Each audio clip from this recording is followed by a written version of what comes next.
बेहतरीन लोगों को नमस्कार, सादर प्रणाम। आज इस वीडियो में बात होगी पल्सेटिला के मेंटल सिम्टम्स के बारे में।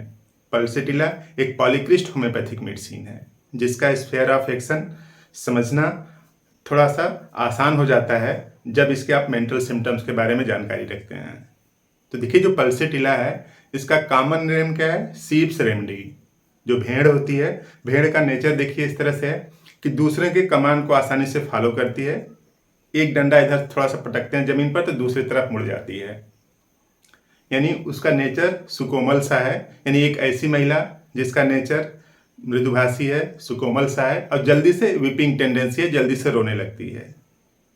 तो मेंटल सिम्टम्स के बेसिस पर पल्सेटिला बेहतर रिस्पांस करेगी और इसको प्रिस्क्राइब करना आसान भी हो जाएगा। बस छोटे से वीडियो में काम की बात समझ लेते हैं हम लोग।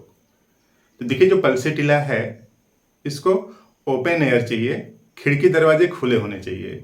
जिस कमरे में बैठती है, सोती है, रहती है, उसके खिड़की दरवाजे खुले होने चाहिए।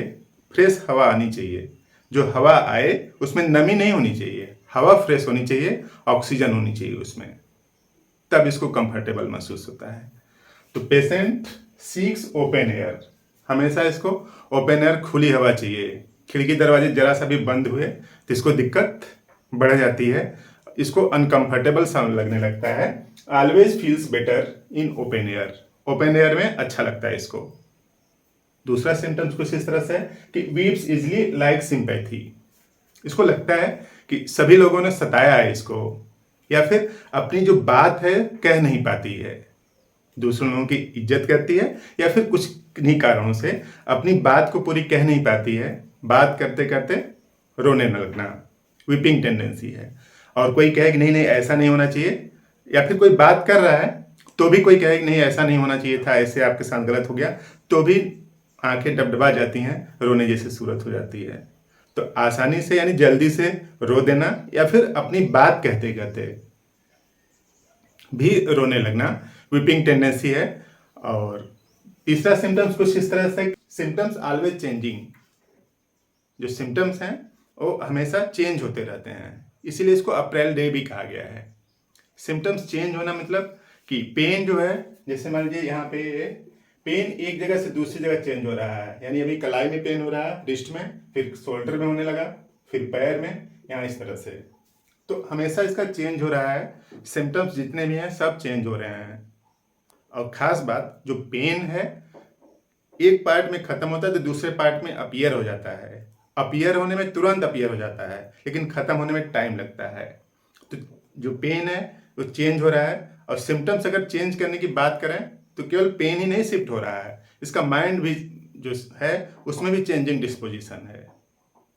कभी इसको ठंडे पानी से कंफर्टेबल महसूस होता है, जैसे कि दांत में दर्द कर रहा है, दांत में दर्द हो रहा है और मुंह में ठंडा पानी रखने से आराम मिलता है। जब तक पानी ठंडा रहता है तब तक दांत दर्द में कंफर्टेबल महसूस होता है। ज्यों ही पानी गर्म हुआ दांत दर्द फिर से होने लगता है। तो दांत दर्द की तो ऐसी सिचुएशन है कि ठंडे से आराम मिलता है। यही पीरियड की बात करें तो कहीं पे भी नम एरिया है, वहां पे पैर रख देने से पीरियड बंद हो जा रहा है। यानी नमी में पैर रखने से पीरियड बंद हो जा रहा है। तो इस तरह से जो सिम्टम्स चेंज हो रहे हैं उसका डिस्पोजिशन भी चेंज हो रहा है। यानी मुंह में दांत दर्द में ठंडे पानी से तो आराम है, लेकिन पीरियड के समय पैर भीग जाता है या फिर पैर पर ठंडा पानी पड़ जाता है तो पीरियड रुक जाता है। तो इस तरह से चेंजिंग सिम्टम्स भी हैं। और सबसे खास फीचर्स क्या है कि इसको ठंडा खाना कंफर्टेबल लगता है, गर्म खाने से इसको दिक्कत बढ़ जाती है।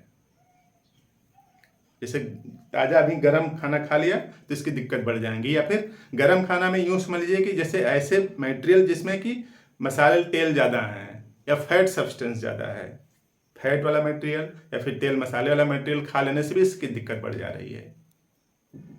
तो कभी ठंडी से इसको कंफर्टेबल महसूस हो रहा है दांत दर्द में, ठीक है, और गर्मी से पेट में दर्द होने लगता है। खाना खाने के 1 घंटे बाद कंफर्टेबल महसूस नहीं होता है, पेट में लगता है कुछ दिक्कत हो गई है। तो इस तरह के सिम्टम्स हैं। सिम्टम्स भी चेंज हो रहे हैं, चेंजिंग डिस्पोजिशन है पल्सेटिला का। और averse to food, warm food and warm drink. Fat food नहीं खा सकता, फैट फूड से दिक्कत है। गर्म फूड से। और ड्राई माउथ, मुंह सूखा रहता है। अब मुंह सूखा रहना तो ये इंडिकेशन है कि प्यास लगनी चाहिए, लेकिन यहाँ पे प्यास नहीं लग रही है। माउथ ड्राई है, मुंह सूखा है। Dry mouth without thrust, thrust नहीं लगती, प्यास नहीं लगती है। तो मुंह सूखा होना, प्यास जरूर लगनी चाहिए लेकिन नहीं लगती है, तो यही पेक्यूलियर सिम्टम्स हैं। और feels uncomfortable when with one pillow, यानी इसको सर थोड़ा सा ऊंचा होना चाहिए सोते समय। 2 तकिया लगाती है, यानी यह मोटा तकिया लगाती है ताकि सर थोड़ा सा क्या रहे, ऊपर है, तब कंफर्टेबल सिचुएशन होगा। या यूं समझ लीजिए कि सर वाले पोजीशन में इसको क्या है, आराम चाहिए। और आराम तब मिलता है जब 2 तकिया लगाती है। इस तरह से पल्सिटिला का समराइजेशन मेंटल सिम्टम्स है कि वीपिंग इजिली, आसानी से रोती है, रोने का नेचर है। सिम्टम्स चेंज हो रहे हैं, चेंजिंग डिस्पोजिशन, अप्रैल डे की तरह। जैसे अप्रैल का जो दिन होता है, जल्दी से इसका मौसम चेंज हो जाता है, कभी ठंडी कभी गर्मी, सुबह गर्मी शाम को ठंडी। इस तरह से अप्रैल डे जैसा इसका नेचर है। और टेंडेंसी, कुछ सिम्टम्स ठंडी से बढ़ जा रहे हैं और कुछ सिम्टम्स ठंडी से कम हो जा रहे हैं।